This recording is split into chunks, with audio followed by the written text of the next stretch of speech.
দেখতেই পাচ্ছেন বিভিন্ন রকমের খাবার। কেন এই খাবার, কোথায় গিয়েছিলাম জানতে পারবেন এই ভিডিওতে। আসসালামু আলাইকুম।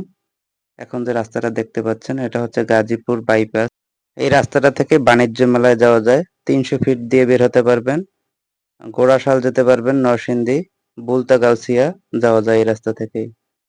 রাস্তাটা খুব সুন্দর। আমরা এখান থেকে যাচ্ছি বেড়াতে। বুলতা গাউসিয়া থেকে আরো ভিতরে যাব। গাজীপুর টঙ্গীর আশেপাশে যারা আছেন তারা এই রাস্তাটায় ঘুরতে আসতে পারেন। অনেক সুন্দর পরিবেশ, গ্রামের মতো পাবেন দেখতে, মনোমুগ্ধকর পরিবেশ। রাস্তার প্রশংসা করতে করতেই আমরা চলে আসলাম এমন ভাঙাচোরা রাস্তা যেটা বলার ভাষা খুঁজে পাচ্ছি না। একদিকে খোয়া দিয়ে ফেলানো ট্রাকের জ্যাম, তার ভিতরে বালু, একটু পর পর বাইক শুধু স্লিপ কাটে। তারপরেও আমি এটা আস্তে আস্তে অনেক কষ্ট করে গেছি।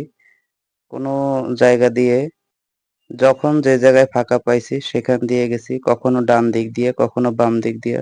বালুর ভিতরে অনেক স্লিপ কাটার পরও সেভাবে চালাইছি। তারপরে দেখতে পাচ্ছেন আমি রাস্তার বাহির দিয়ে অন্য সাইড দিয়ে গেছি, কারণ ট্রাকে অনেকক্ষণ জ্যাম লেগেছিল।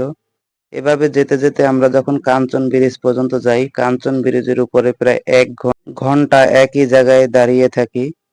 থাকতে থাকতে অনেকক্ষণ পরে একটু জ্যাম ছুটছে, কিন্তু সম্পূর্ণ ছুটে নাই। তারপর সামনের দিক দিয়ে আমি উল্টো সাইড দিয়ে অনেক দূর অনেকটা পথ চলে আসছি, কারণ কিছুক্ষণ পরেই সন্ধ্যা হয়ে যাবে। অন্ধকার হয়ে গেলে বালুর ভেতরে চালানো আরো কষ্টকর হয়ে যাবে।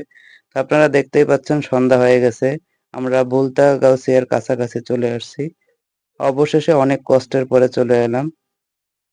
বুলতা গাউসিয়া থেকে আমরা যাব ২,৫০০। ২,৫০০-এর উদ্দেশ্যে রওনা দিলাম। কিছুক্ষণ আসার পরেই এখান থেকে বেশি একটা দূরে না, সামনে একটা বাজার আছে, বাজার থেকে কিছু কেনাকাটা করব। মিষ্টি নিলাম, বাচ্চাদের জন্য কিছু চিপস, সাথে কিছু ফলমূল। অনেকদিন পরে বেড়াতে তাই কিছু ফলমূল নিয়ে নিলাম।